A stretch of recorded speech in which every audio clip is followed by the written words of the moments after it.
da República, Secretaria-Geral Subchefia para Assuntos Jurídicos, Lei nº 13.105, de 16 de março de 2015. Código de Processo Civil. Seção 3ª da Divisão Art. 588. A petição inicial será instruída com os títulos de domínio do promovente e conterá, a indicação da origem da comunhão e a denominação, a situação, os limites e as características do imóvel. Segunda, o nome, o estado civil, a profissão e a residência de todos os condôminos, especificando-se os estabelecidos no imóvel com benfeitorias e culturas. Terceira, as benfeitorias comuns. Art. 589. Feitas as citações como preceitua o art. 576, prosseguir-se-á na forma dos arts. 577 e 578. Art. 590. O juiz nomeará um ou mais peritos para promover a medição do imóvel e as operações de divisão, observada a legislação especial que dispõe sobre a identificação do imóvel rural. Parágrafo único. O perito deverá indicar as vias de comunicação existentes, as construções e as benfeitorias, com a indicação dos seus valores e dos respectivos proprietários e ocupantes, as águas principais que banham o imóvel e quaisquer outras informações que possam concorrer para facilitar a partilha. Art. 591. Todos os condôminos serão intimados a apresentar, dentro de 10 dias, os seus títulos, se ainda não o tiverem feito, e a formular os seus pedidos sobre a constituição dos quinhões. Art. 592. O juiz ouvirá as partes no prazo comum de 15 dias. Primeiro, não havendo impugnação, o juiz determinará a divisão geodésica do imóvel. Segundo, havendo impugnação, o juiz proferirá, no prazo de 10 dias, decisão sobre os pedidos e os títulos que devam ser atendidos na formação dos quinhões. Art. 593. Se qualquer linha do perímetro atingir benfeitorias permanentes dos confinantes feitas há mais de um ano, serão elas respeitadas, bem como os terrenos onde estiverem, os quais não se computarão na área dividenda. Art. 594. Os confinantes do imóvel dividendo podem demandar a restituição dos terrenos que lhes tenham sido usurpados. Primeiro serão citados para a ação todos os condôminos, se a sentença homologatória da divisão ainda não houver transitado em julgado, e todos os quinhoeiros dos terrenos vindicados, se a ação for proposta posteriormente. Segundo, nesse último caso terão os quinhoeiros o direito, pela mesma sentença que os obrigar à restituição, a haver dos outros condôminos do processo divisório ou de seus sucessores a título universal a composição pecuniária proporcional ao desfalque sofrido. Art. 595. Os peritos proporão, em laudo fundamentado, a forma da divisão, devendo consultar, quanto possível, a comodidade das partes, respeitar, para a adjudicação a cada condômino, a preferência dos terrenos contíguos às suas residências e benfeitorias e evitar o retalhamento dos quinhões em glebas separadas. Art. 596. Ouvidas as partes, no prazo comum de 15 dias, sobre o cálculo e o plano da divisão, o juiz deliberará a partilha. Parágrafo único. Em cumprimento dessa decisão, o perito procederá à demarcação dos quinhões, observando, além do disposto nos arts. 584 e 585, as seguintes regras, e, as benfeitorias comuns que não comportarem divisão cômoda serão adjudicadas a um dos condôminos mediante compensação. Segunda, instituir-se-ão as servidões que forem indispensáveis em favor de uns quinhões sobre os outros, incluindo o respectivo valor no orçamento para que, não se tratando de servidões naturais, seja compensado o condômino aquinhoado com o prédio serviente. Terceira, as benfeitorias particulares dos condôminos que excederem a área a que têm direito serão adjudicadas ao quinhoeiro vizinho mediante reposição. Quarta, se outra coisa não acordarem as partes, as compensações e as reposições serão feitas em dinheiro. Art. 597. Terminados os trabalhos e desenhados na planta os quinhões e as servidões aparentes, o perito organizará o memorial descritivo. Primeiro cumprido o disposto no art. 586, o escrivão, em seguida, lavrará o auto de divisão, acompanhado de uma folha de pagamento para cada condômino. Segundo assinado o auto pelo juiz e pelo perito, será proferida sentença homologatória da divisão. Terceiro, o auto conterá, a confinação e a extensão superficial do imóvel. Segunda, a classificação das terras com o cálculo das áreas de cada consorte e com a respectiva avaliação ou, quando a homogeneidade das terras não determinar diversidade de valores, a avaliação do imóvel na sua integridade. Terceira, o valor e a quantidade geométrica que couber a cada condômino, declarando-se as reduções e as compensações resultantes da diversidade de valores das glebas componentes de cada quinhão.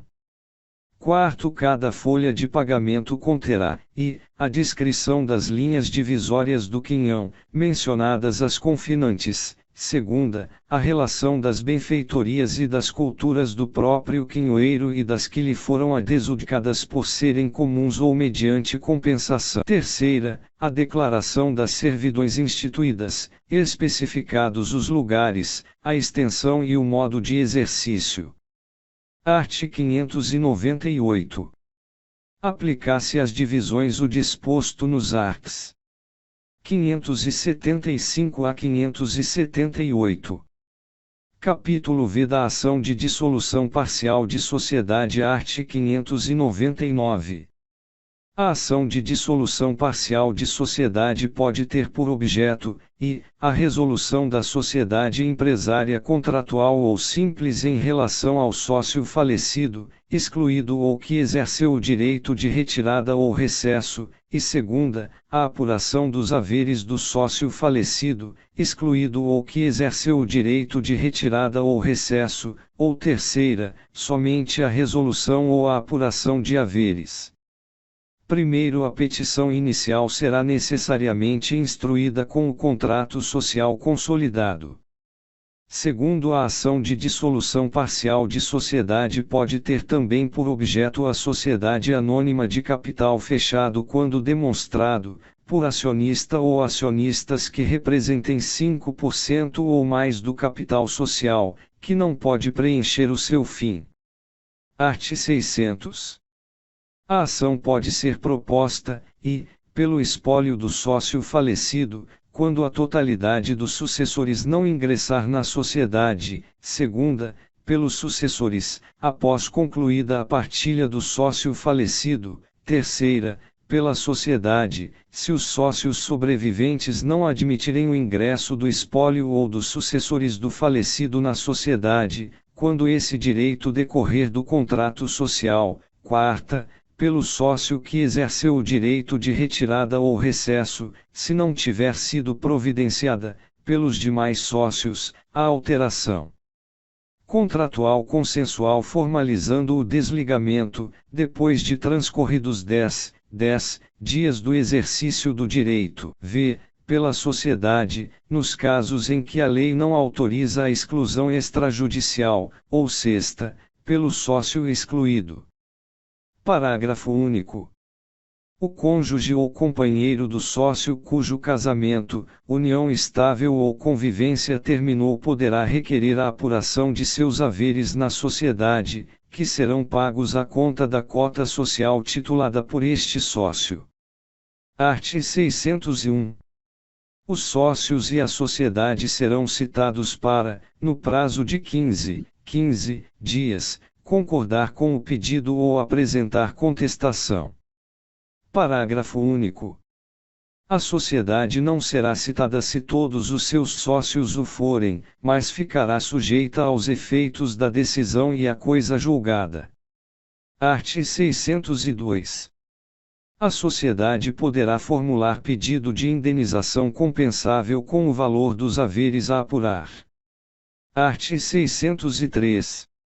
Havendo manifestação expressa e unânime pela concordância da dissolução, o juiz a decretará, passando-se imediatamente à fase de liquidação. Primeiro, na hipótese prevista no caput, não haverá condenação em honorários advocatícios de nenhuma das partes, e as custas serão rateadas segundo a participação das partes no capital social. Segundo, havendo contestação, observar-se-á o procedimento comum, mas a liquidação da sentença seguirá o disposto neste capítulo. Art. 604.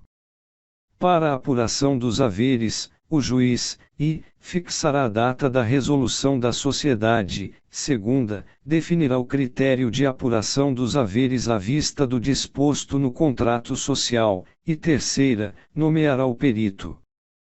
Primeiro, o juiz determinará à sociedade ou aos sócios que nela permanecerem que depositem em juízo a parte incontroversa dos haveres devidos. Segundo, o depósito poderá ser, desde logo, levantando pelo ex-sócio, pelo espólio ou pelos sucessores. Terceiro, se o contrato social estabelecer o pagamento dos haveres, será observado o que nele se dispôs no depósito judicial da parte incontroversa. Art. 605. A data da resolução da sociedade será, no caso de falecimento do sócio, a do óbito. Segunda, na retirada imotivada, o 60º dia seguinte ao do recebimento, pela sociedade, da notificação do sócio retirante. Terceira, no recesso, o dia do recebimento, pela sociedade, da notificação do sócio dissidente. Quarta, na retirada por justa causa de sociedade por prazo determinado e na exclusão judicial de sócio, a do trânsito em julgado da decisão que dissolver a sociedade, e na exclusão extrajudicial. A data da assembleia ou da reunião de sócios que a tiver deliberado. Art. 606. Em caso de omissão do contrato social, o juiz definirá, como critério de apuração de haveres, o valor patrimonial apurado em balanço de determinação, tomando-se por referência a data da resolução e avaliando-se bens e direitos do ativo, tangíveis e intangíveis, a preço de saída, além do passivo também a ser apurado de igual forma.